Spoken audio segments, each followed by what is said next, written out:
just recorded a podcast with Claire Dancer, who is a researcher at the University of Warwick in the UK. And oh my God, her research is so cool. Oh my God, her research is all about ceramics and how to make ceramics at lower temperatures, and wow, what a journey she has had, and the current work she's doing, everything. We talked about so many things and the unusual places where you can find ceramics, and so can't wait for you to watch the episode about revolutionizing the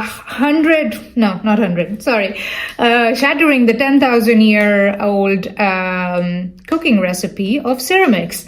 So yeah, stay tuned to watch the episode. All right, bye.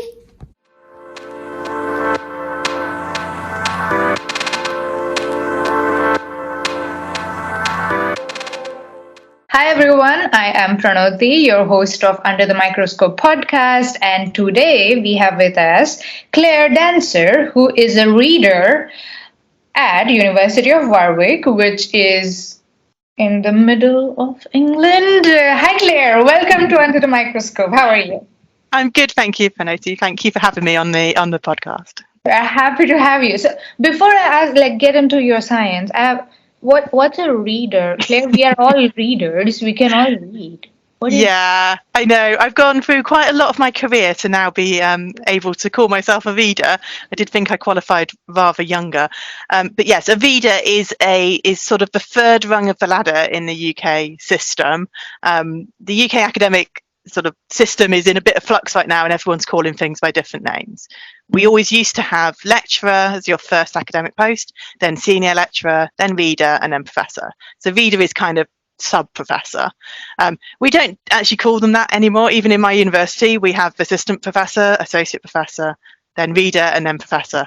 So it's all changing. But yeah, that's basically where I am. Below professor, but above associate prof. Okay, but then if it is like associate professor, and then your end goal is like a full professor, why is there still a reader? That doesn't make any sense to me. Welcome to universities in the UK. It's just it's a historical thing, and a lot of universities getting rid of it, even in the UK. So in Cambridge, for example, that this rank is now junior professor. So it's sort of that idea that you're going up, but it comes from the fact that we used to always have a single professor in a department, and that changed about 15 years ago, and there were lots more professors, but it always used to be there was one professor, they were the head of department, and that was it. And then reader was sort of the subgrade that was sort of the people in waiting, so the deputies, and everyone else was basically senior lecturer and lecturer.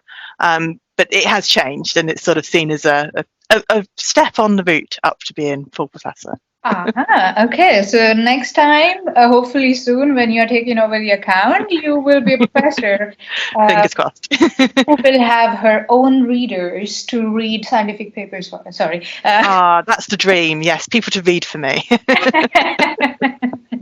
Because you can't be bothered with reading when you're a professor. That's why you have readers.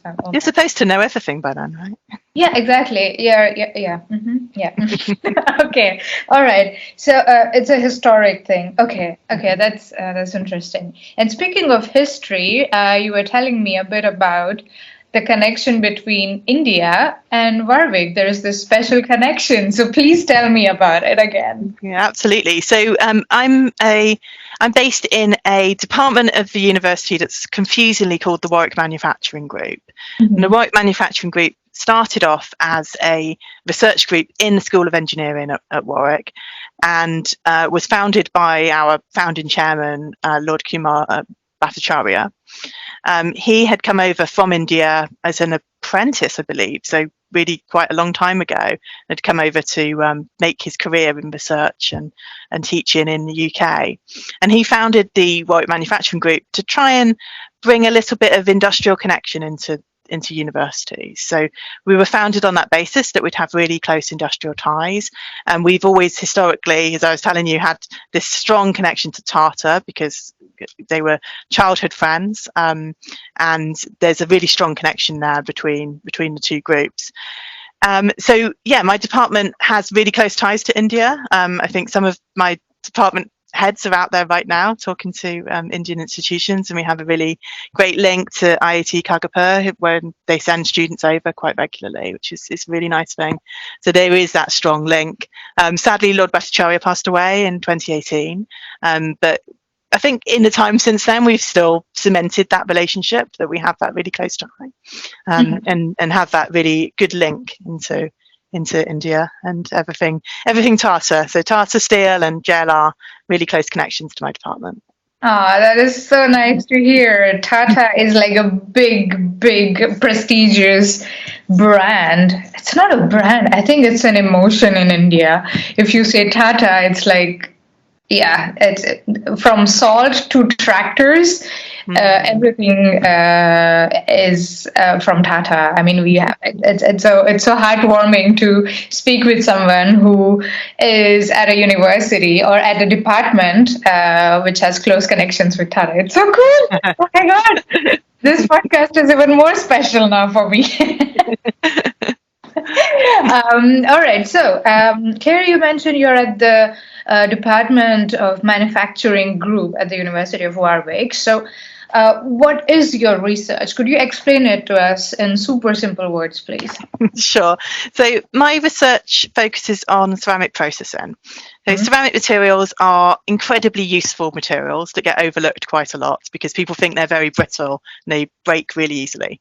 But actually, we all use ceramics all the time, not only mugs and plates and all those sort of common everyday objects, but ceramics are in all of our light fittings. They're in all of our plug sockets. They are materials that can withstand very high temperatures and don't conduct electricity. And metals and polymers don't do that. You can't substitute in for ceramics. If you need a ceramic, you always need it. So that's why I was sort of interested in ceramics historically. But the challenge with a ceramic material is absolutely how do you process it?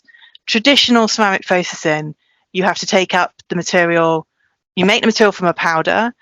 So you make, say, a pellet or a little shape that you're gonna then fire. You put it into a furnace. You take that furnace way above 1,000 degrees. So we're heating something like aluminium oxide. We're probably going up to 1,600 degrees for a day. Not a day at temperature, but up and down. And the furnace takes time to go up and down. And then we end up with our nice dense ceramic. It's been densified by solid state diffusion. So it needs a lot of energy to do that, to move the pieces around. And then we have something really robust that we can use. But that's a huge energy consumption in that process. We're going up to high temperatures. We're doing it for a long time. We're heating a lot of space around the material, not just the material itself. And so in the last sort of 10 to 20 years, a lot of processes have emerged, and people are looking at how do we bring these temperatures down? How do we reduce the energy that's needed in ceramic processing?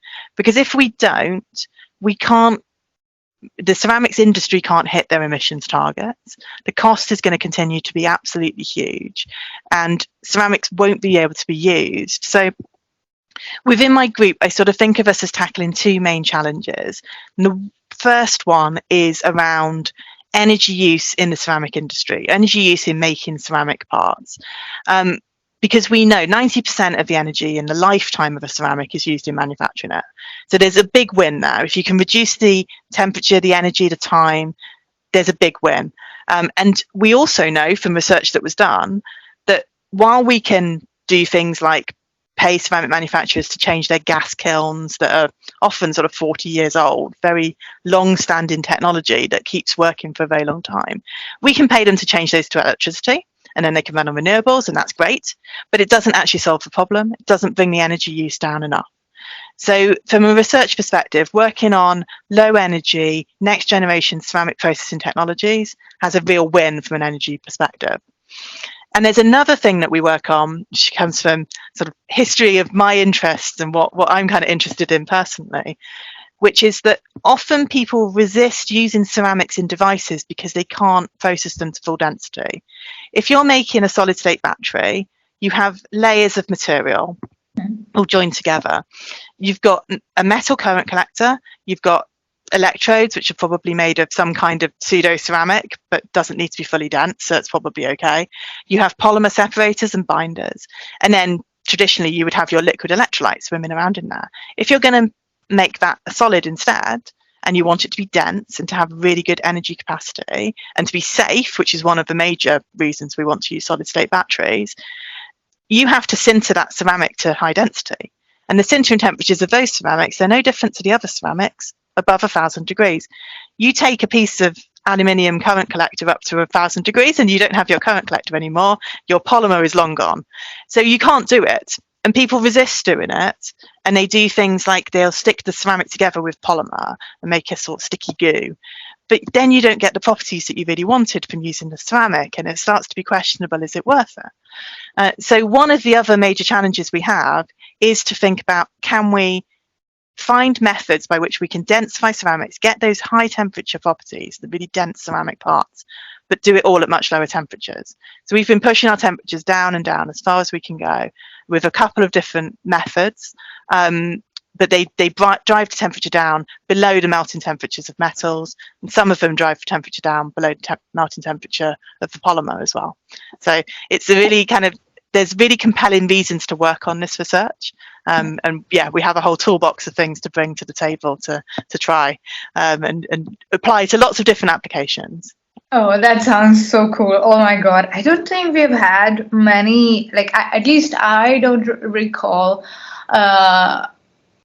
learning in these 5 or 10 minutes that we are talking. I've learned more about ceramics than I did over the course of, let's say, last 10 years. So thank you very much for that. This is so fascinating, the world of ceramics. My personal mission to educate people.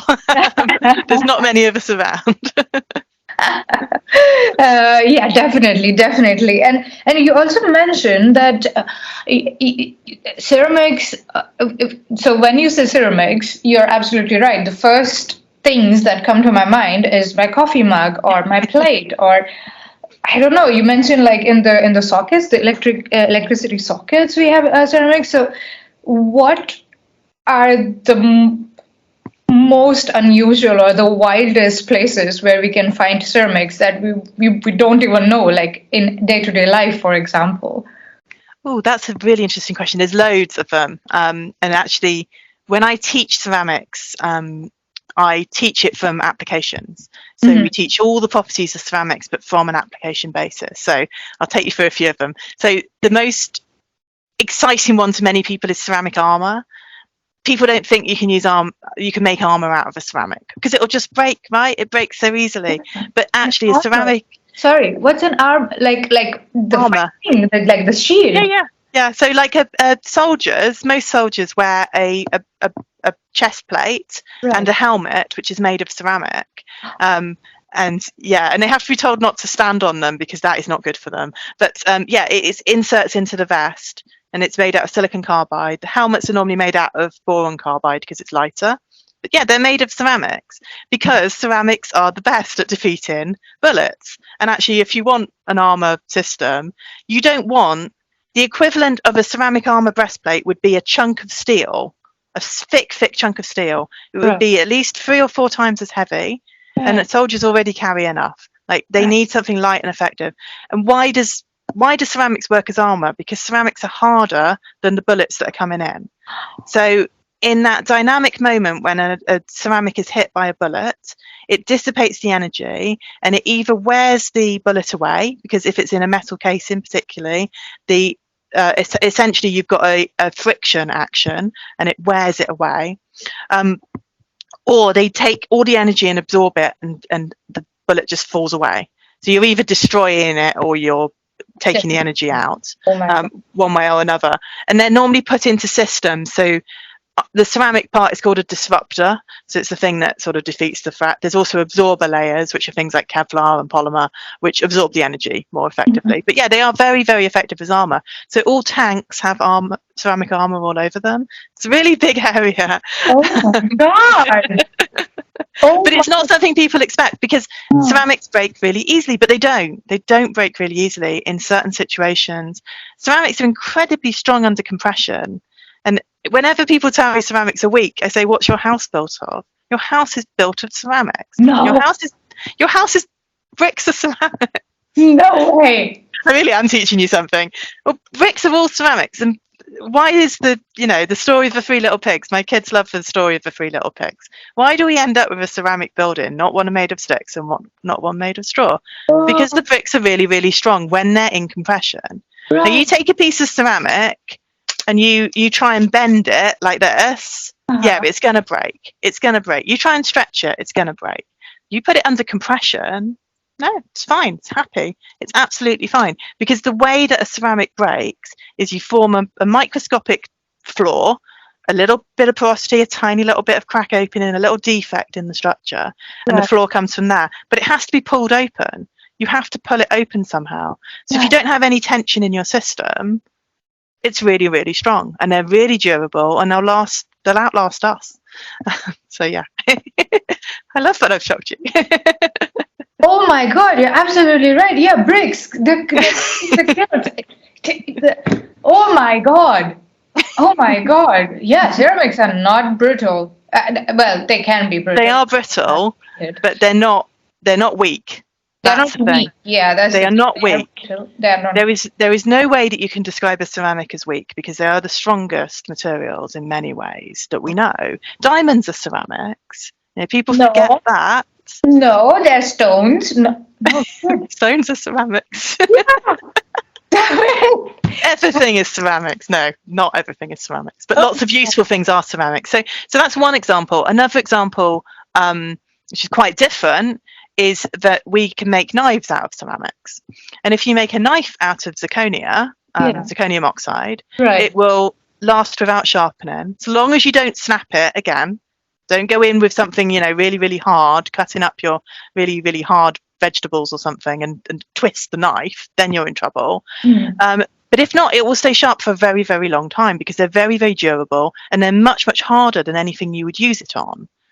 So a ceramic knife is a great investment. If anyone's looking for investment opportunities, buy, or wedding presents, it's a great thing to buy. Although people don't like buying knives for people, do they? So it's kind of funny. But yeah, and lots of other applications. So huge applications in abrasives. All the abrasives we use are ceramics. So polishing wheels, grinding wheels, all of those kind of metallurgical preparation tools. Lots and lots of applications for ceramics in biomaterials. So, if anyone's been unfortunate enough to have a replacement tooth, a full tooth replacement, that will now be made of zirconia rather than coloured metal and things, because it matches the teeth better and it's more durable. Also, hip implants and other joint replacements tend to be made of ceramics, and that's because they're pretty inert. So they don't react with the body tissues, and they give a good compatibility with the body.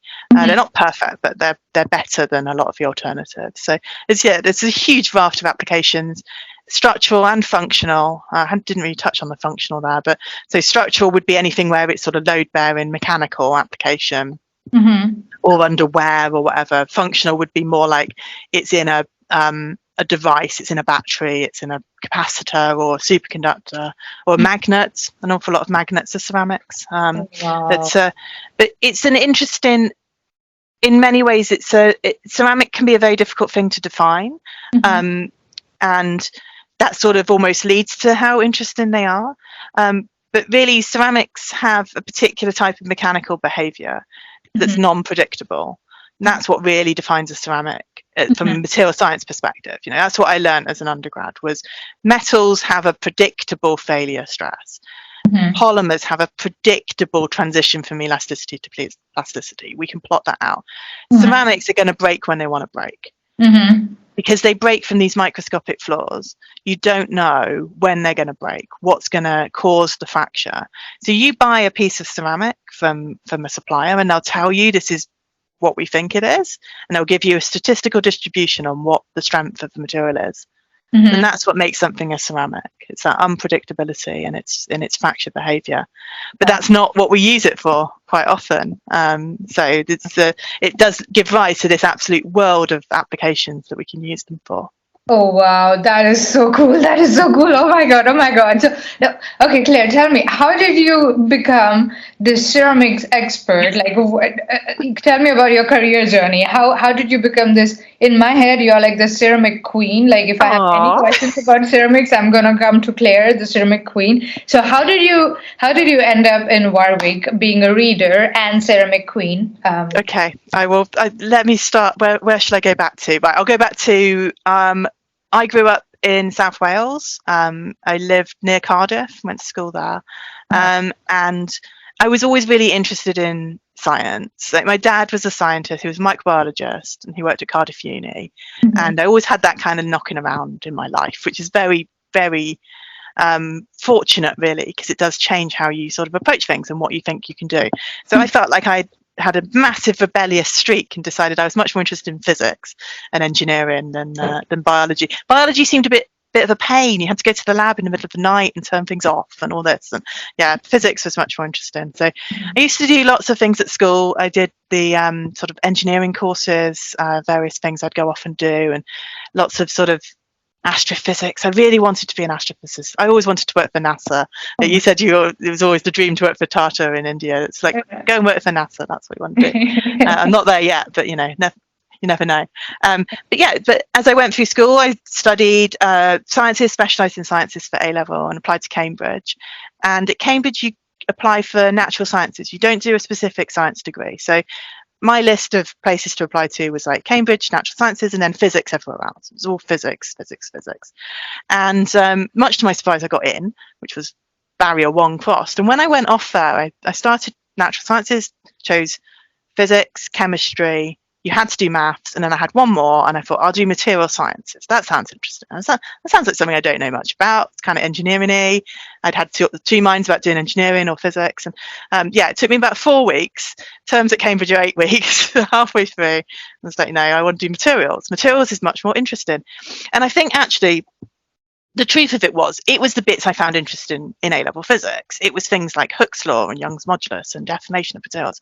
But that was all physics at school. So I would never have known about material science. If I hadn't gone to Cambridge, I would have gone to another university and done physics and probably wouldn't be here. So that's the first sort of compelling thing. So after that, I could specialise in materials for most of the time. I think second year I did material science. I did mineral sciences, which was basically crystallography, which was quite an interesting thing that they still offered then. I don't know that they do now. And I did fluid mechanics because I thought, okay, well, I'll know about the solids and then I'll know about the fluids. That seems like a good balance. And then I specialised in material science for the last 2 years. And during that time, I did some placements and some summer jobs. I went to ETH in Zurich, and I spent a summer. This was with Erasmus when we could still do Erasmus, much to my dismay. We've now lost that with Brexit.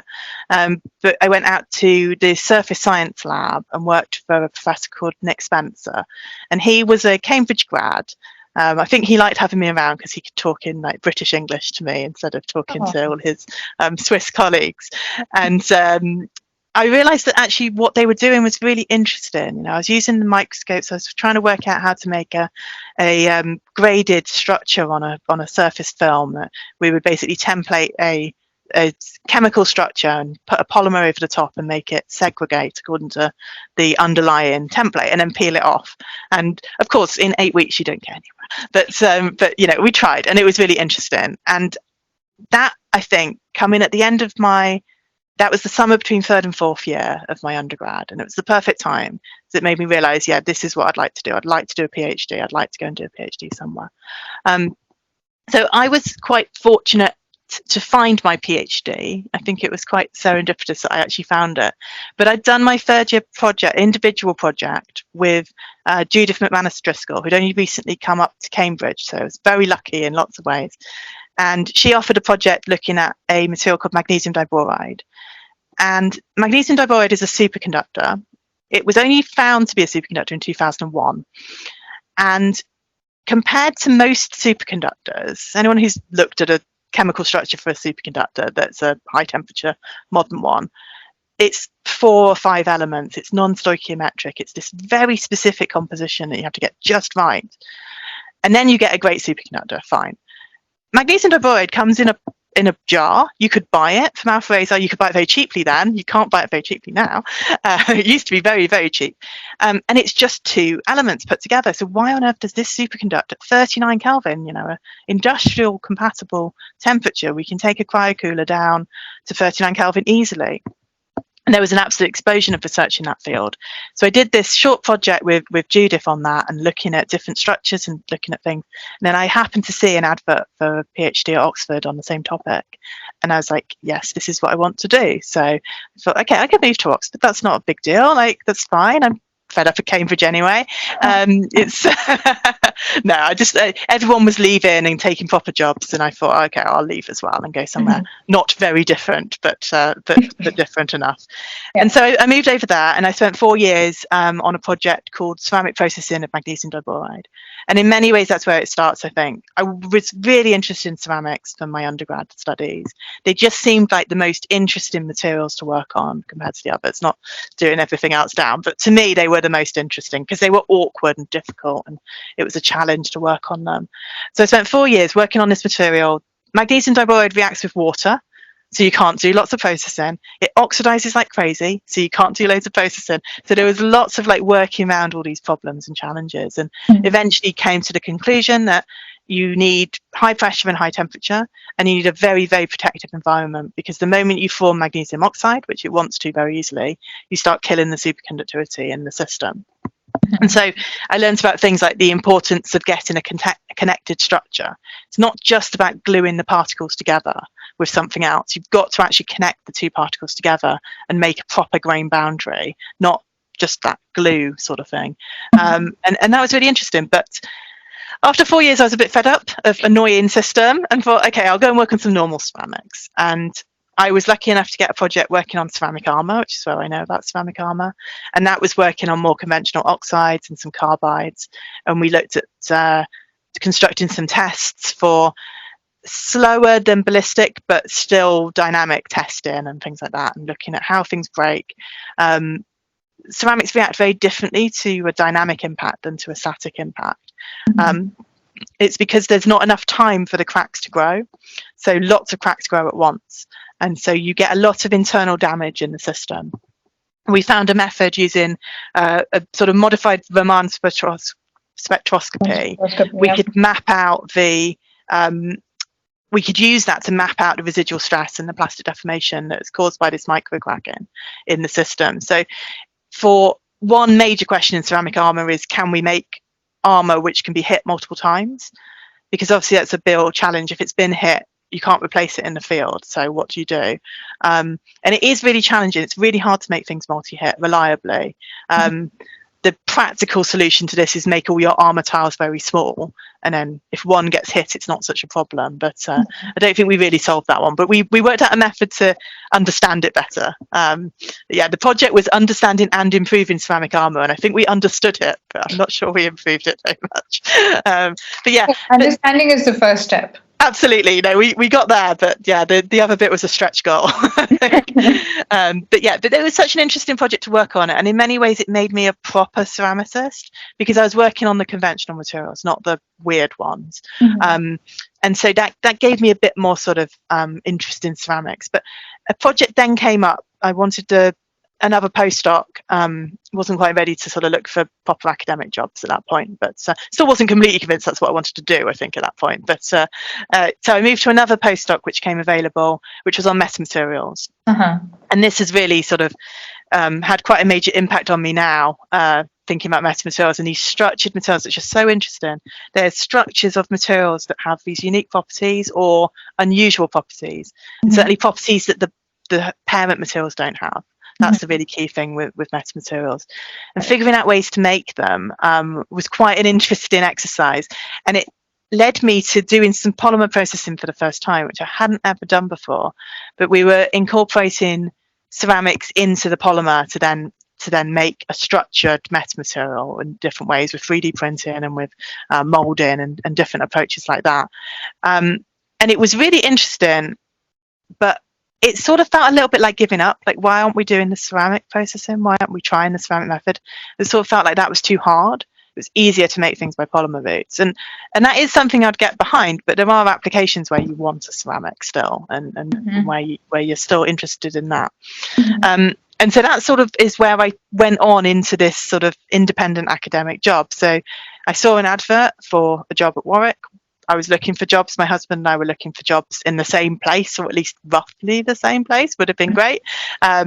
And I saw this job at Warwick, and I thought, okay, that's not too far from Oxford, actually. It's about an hour away. It would be doable even if we don't both move.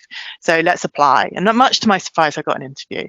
And I went up there, and it was a bit strange because Warwick doesn't have a materials department. So I thought, oh, I'd always been in places with a materials department, and that's where my natural home was. That's where I thought I would be. But when I came up here, it turned out I was being interviewed by someone who was a metallurgist who'd come to Warwick from Imperial, who was very much a material scientist. And that kind of gave me a little bit of faith that actually maybe this is where the material sciences is in the manufacturing department, in Warwick Manufacturing Group. So, long story short, I came up here in 2013. So it's almost been 10 years, which is a bit crazy. Came up as assistant prof and started my group. And it took me a little while to figure out what I wanted to do. It wasn't completely straightforward to me that I wanted to just do ceramics. And I still keep a bit of an interest in polymers, because that experience of sometimes it's easier to do a polymer processing route is still a compelling argument to me. You can get the functionality of a ceramic, but the ease of processing of a polymer, and that is still something we still do in the group. But yeah, I sort of climbed the ladder up through associate prof and now to reader, and then the next step, just one more step to professor. But in the meantime, had 2 kids and a pandemic and all sorts of things. So it's been a bit of a tumultuous time. But yeah, the group is pretty established now. We have PhD students coming through, working on lots of different projects, and some postdocs working on funded projects as well. And I've got lots of great colleagues who can help me with the sort of application of the work we do.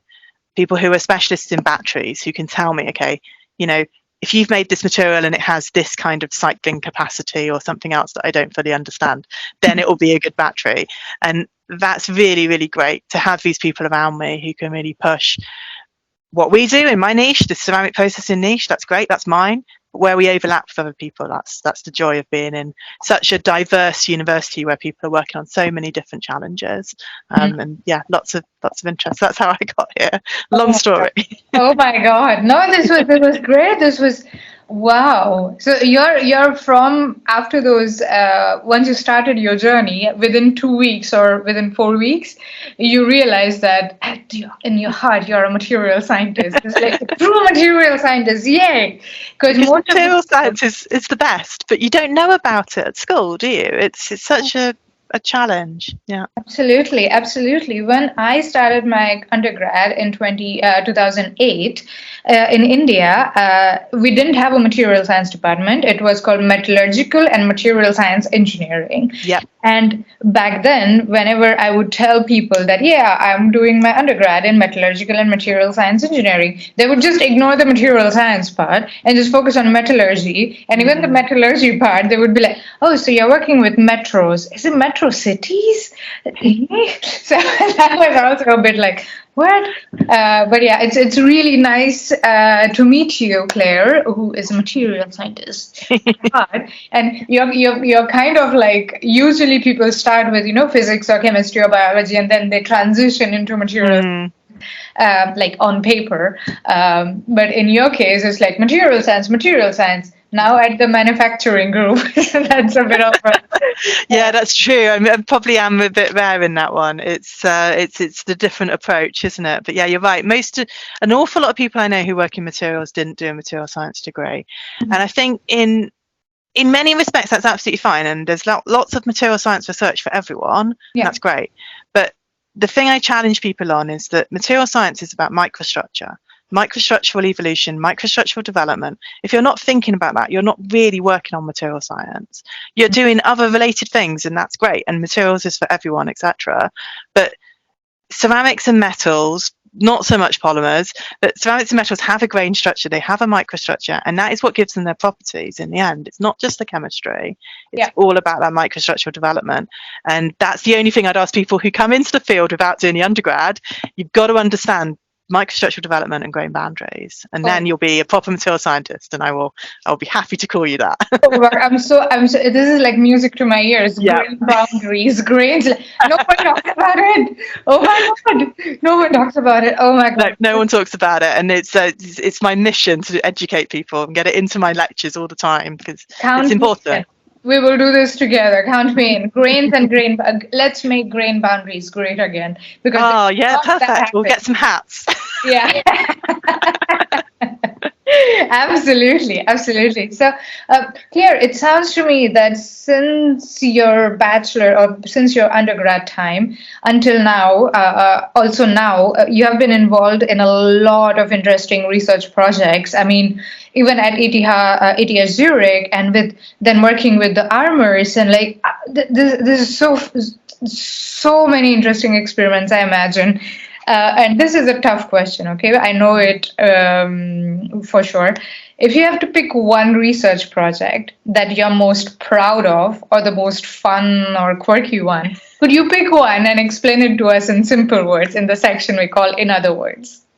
I will try. I must say that, like, you write a description and then something else pops into your head, and you realise that something else was also very exciting. And obviously, I'm incredibly proud of the work I did in my PhD. Like, that is it's a huge. It's what I say to my students. You will always be proud of that work. It's a huge body of work. But funnily, I think the project that was both the most frustrating and then ultimately the most incredibly satisfying moment, possibly of my life, was a project I did for 6 months.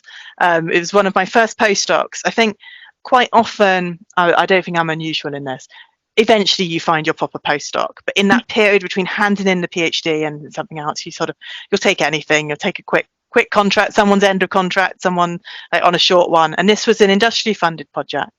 Where we were asked if we could make a tube which was aluminium oxide at one end and silicon carbide at the other. And that is not an easy thing to do.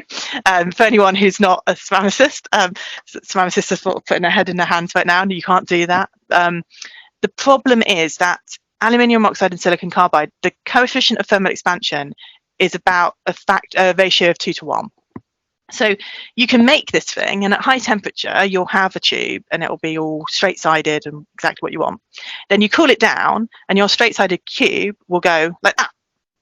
And likely it'll just go because it's too much. There's too much stress in that system mechanically.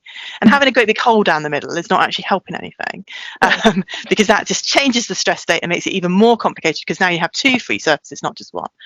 So it's a complicated thing to make. You can't just literally take a piece of silicon carbide and join it to a piece of aluminium oxide.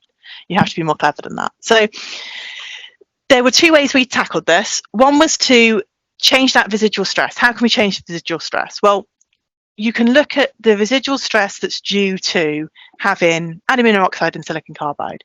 You can do a rough calculation that's like a rule of mixtures. So you say there's this contribution to the residual stress from the alumina, and there's this contribution from the silicon carbide. If we do a sort of 90-10 and 80-20 and 70-30, etc., we'll gradually change that. And that's one method that works. It took a while to make that work. We made it work in a solid piece. And then we started thinking about how do we make this in a tube. So that wasn't too bad. It took a bit of a while to work out. We needed 19 layers, I think, in the end, which is quite a lot of compositions. And it means running through that processing cycle. Processing a unique composition of ceramic takes 3 days. So you've got to mill it, you've got to dry it, and then you've got to actually process it into the part you want. So it's a lot of time. So then we tackled how do we make the hole down the middle? And we were using a process called hot pressing, which is where you put the powders into a graphite mold and you press them while you heat them up. For silicon carbide, conventional sintering temperature silicon carbide is over 2000 degrees. We couldn't afford to go to that temperature because the aluminium oxide wouldn't survive it. It needs more like 1600 max. So we needed to find a way to compromise, and the compromise route was to try add in a different addition into the system. So we added in some different additives which would bring the temperature down and help with that. So that was all working fine. The hole down the middle was an issue, because the problem is when you can construct a die which makes you a nice little ring, and you put a sort of insert in the middle.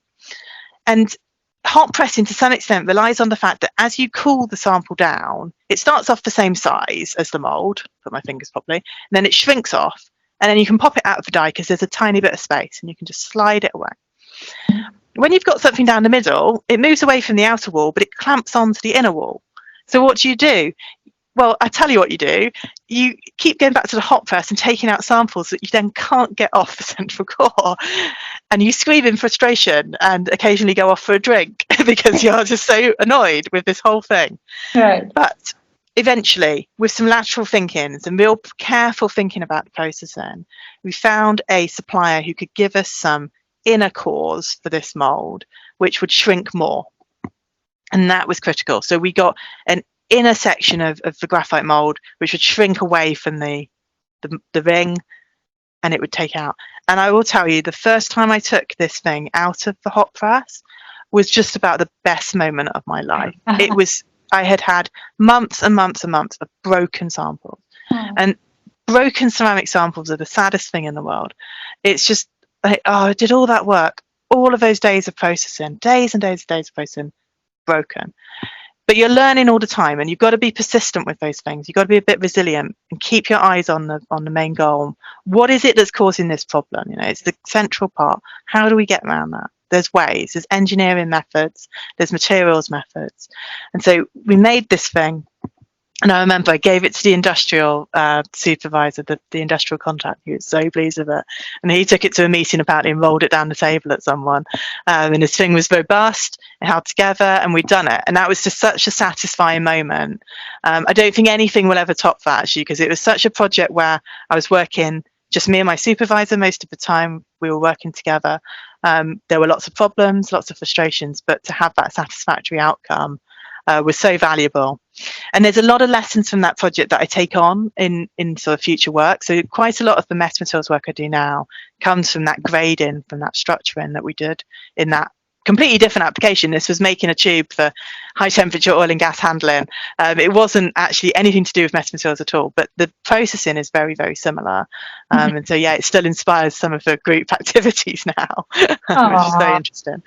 Oh, that is so cool. Congratulations on making it work. And it was a long time ago, but yes, I still smile when I think about it. Oh my God, this is like, I mean, I know this question is difficult because there are so many projects that you're proud of, but there is always that one that sticks, like the frustration, and then as you described it, the first time it works, it's like the best thing in the world. Nothing can top that, and it's so amazing. Wow, it's so amazing. Yeah, because if the coefficient of expansion is different, like 2:1, then it's like the worst thing, and you want. Yeah. Okay. Wow.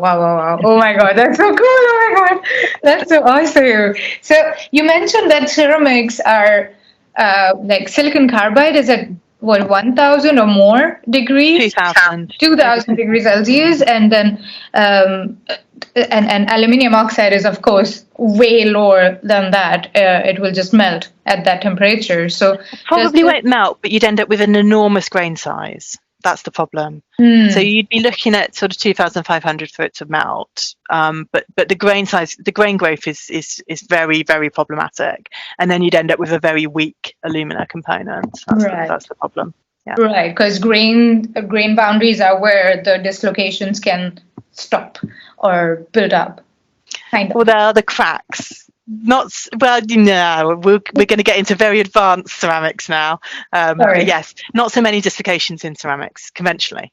Right. But they are there, but they don't always act to cause failure as they do in metals. Yeah, okay. So see, I only know the grain boundaries and dislocations and cracks from the metal perspective. Ceramics, we spend so much time on. But ceramics don't generally have many slip systems to allow the movement of dislocations. So but at high temperatures they do. So that's when you get some interesting behavior. But that's basically why they don't have any plasticity. Plasticity in metals is dislocation, motion mostly. But yeah, this is why ceramics don't really have any of that behavior. Right. Okay.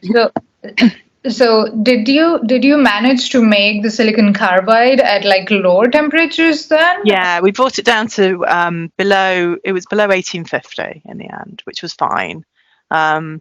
Which is reasonable, and for the application we were using, perfectly acceptable. For some applications that wouldn't be acceptable because you do it by adding in different compounds. Right. It's a bit of a sort of magic mixture of powders that you sprinkle in, a bit like with steel making, you sprinkle all this stuff in. But it generally does things to the grain boundaries. So you form a different phase at the grain boundaries, and that enables the densification to happen at a lower temperature. But when you when you make those kind of compromises, you always compromise on the mechanical properties, because you don't have pure single phase silicon carbide. You have silicon carbide, which is to some extent glued together with something else. And whenever you have those interfaces between different materials in a composite structure, you have defects and you have potential weaknesses. It is challenging. Okay. So, is it safe to say that you're also changing the recipes of how to make the ceramics, like the good old 10,000-year-old recipes, and you're basically, by different ways that you use your magic, science actually, magic science. that you're shattering the old recipes and recreating new recipes which are more eco-friendly or at low temperatures, like that save energy and all of that. Is that a fair? Yeah, I'd say that's a good description of what we're trying to do, really. I mean, obviously some of the recipes are a bit younger than 10,000 years, but we have been making ceramics as humans for a very long time, firing them with fires, and as we've been able to go to higher temperatures, that's when we've got these technical ceramics, these high temperature ceramics, which need heating at such high temperatures. But yeah, we broadly take 5 approaches to this in my group.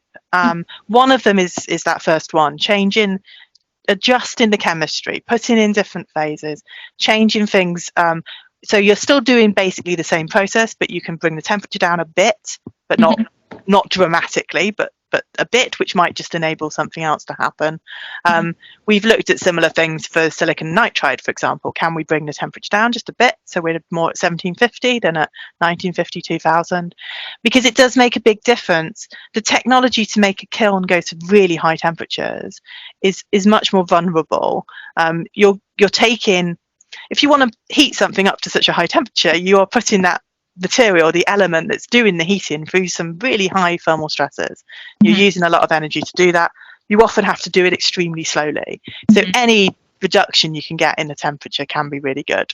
So that's sort of the first method we use.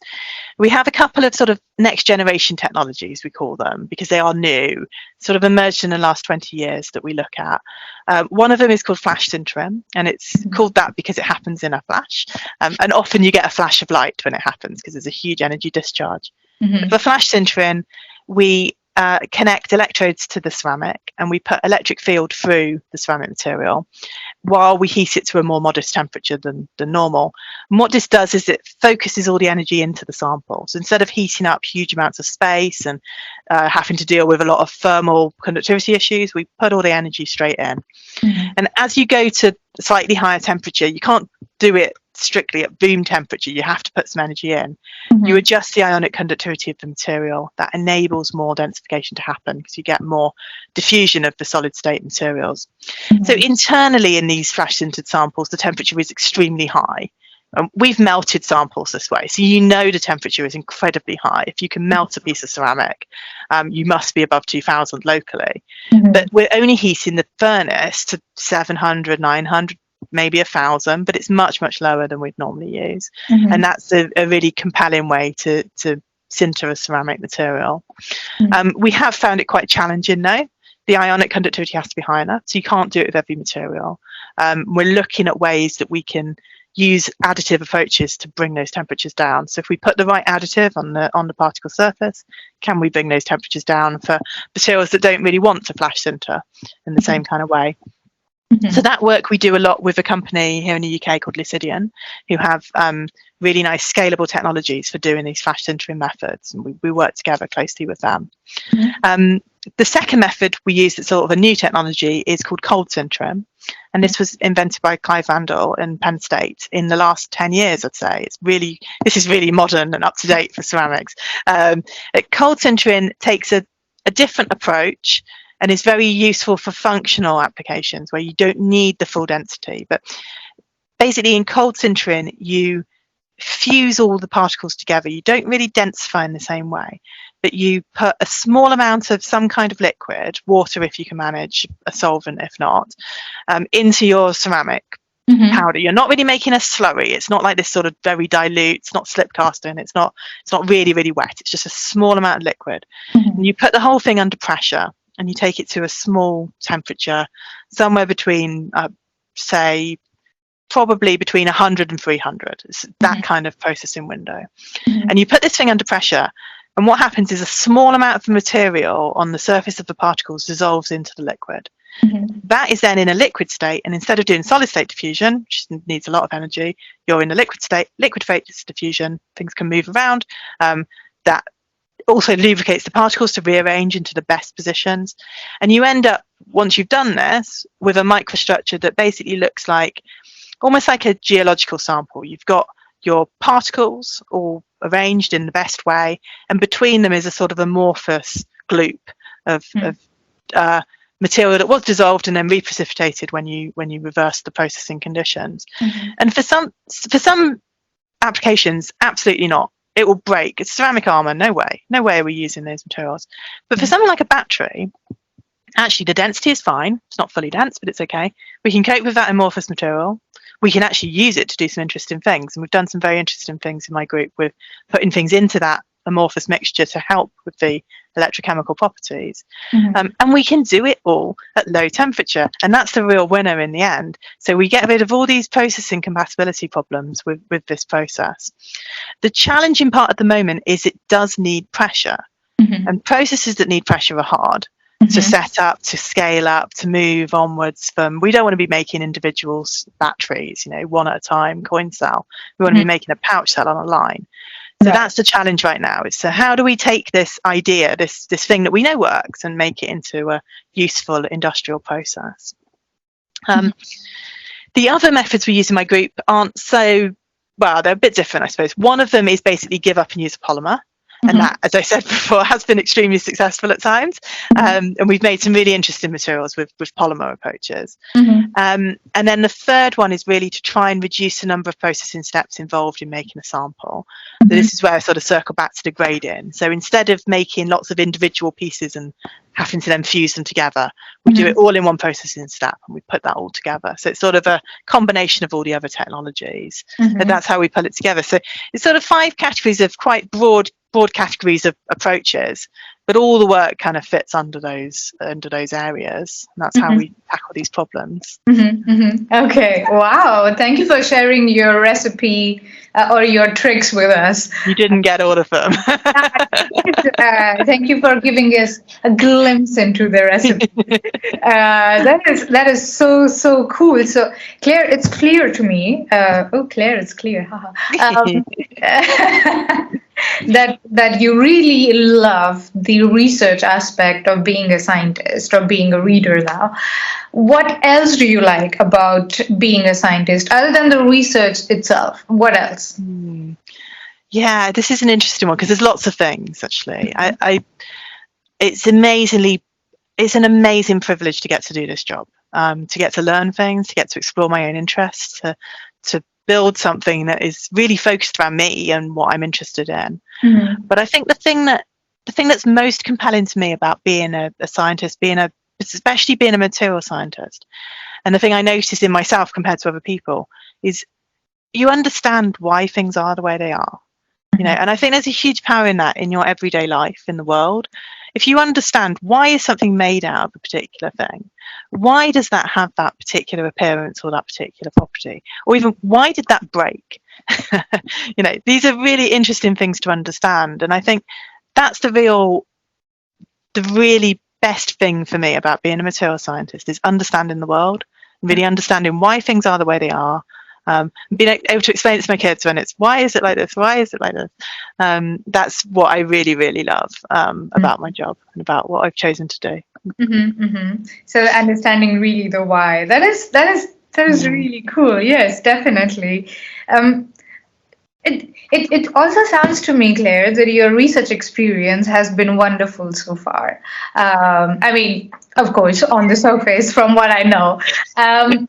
However, if you had 3 wishes to improve your research experience, what would you ask for? And we recently did a analysis, like a word cloud, of we reached a milestone of 100 material scientists, and we asked all of them, like, what are your 3 wishes, top 3 wishes? And after you tell me your wishes, I can tell you what the popular ones were. I'm just imagining a big word cloud with the central thing being more money. Yes, definitely. Definitely. Yeah, more money. More money would be great. More funding would be amazing. In the UK, more funding that isn't tied to applications. The things I do are not application specific, and that is not actually appreciated that well right now. So I sort of write a grant that's for solid state batteries, for metal materials, for whatever. The underlying technology is much broader than that. And that should be rewarded, I think. We should be rewarding people who work on things that are universally applicable. More time would be amazing. More time to do everything. There's a sort of trend as you go more senior to do less teaching and to take on fewer students and to take on more admin roles. But I like doing all of my job and I don't want to give up any of it. But the time is so precious and it's so difficult. Yeah, that's a real challenge. And then the other one I would say is, and this is a little bit of a jokey one, but I really wish people would stop telling me interesting things, because every time someone tells me something interesting, I want to do a new project on it. I am that little magpie who's going after the shiny new thing. And it would be really nice if people could just give up asking me to do new stuff. But I'm absolutely joking about that because I love new things. And really the challenge is just finding the time to close off the old stuff. The pandemic's been so hard. It's been really tough for my students. It's been really tough for me as well.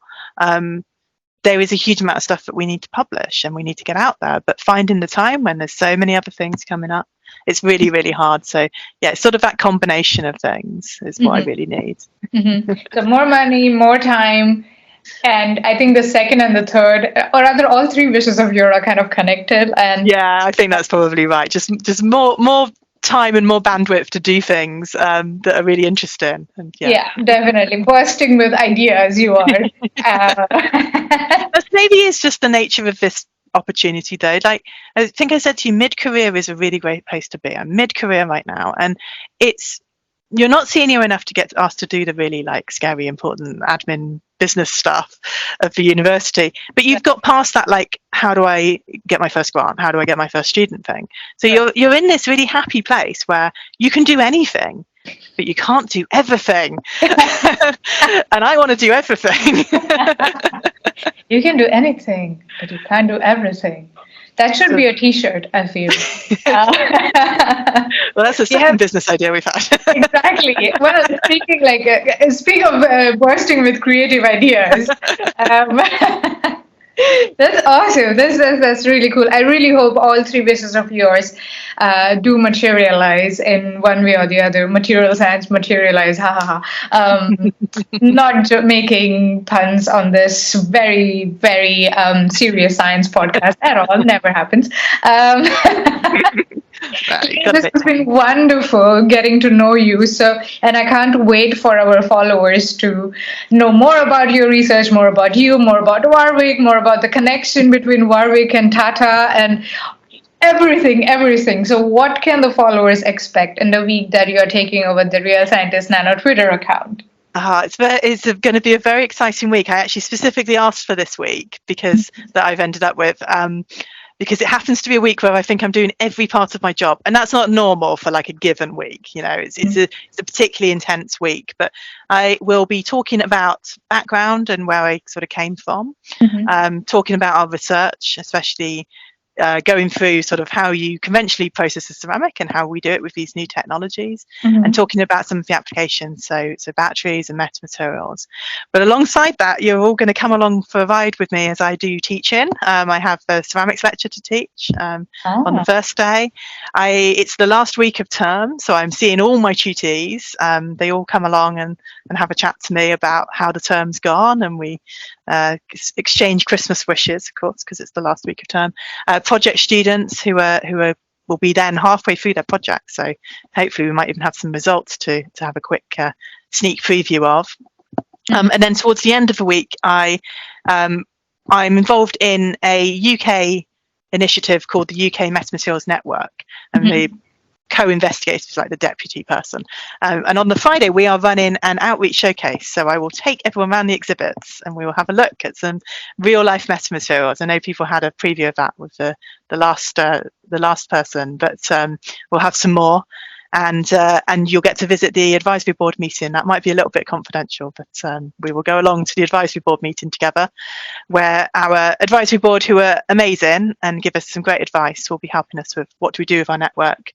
We've got a community of over 600 people in the UK, which we've built up in the last 18 months, and a lot of really dedicated people who really believe in metamaterials and what we can do with them. So we've got to capitalise on that and build something for the future. So yeah, you're going to come on a ride with me around all those bits of my job, and hopefully it won't be too hectic. Oh my Then God. I'm having the weekend off. I will be posting pictures from the park. That sounds amazing. Oh my God. Definitely action-packed week. And wow, that's a very, very, very full week, and can't Yeah, it is not always like this. I will emphasize, it's normally a little bit less hectic.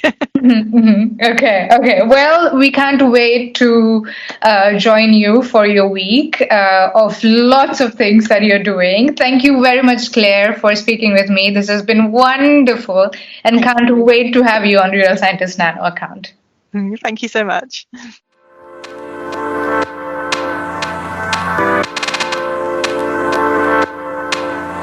Thank you for listening. To know more about us, do visit our website, thesciencetalk.com, and do consider giving us a review or a rating or follow, depending on wherever you're consuming this content. Thank you very much.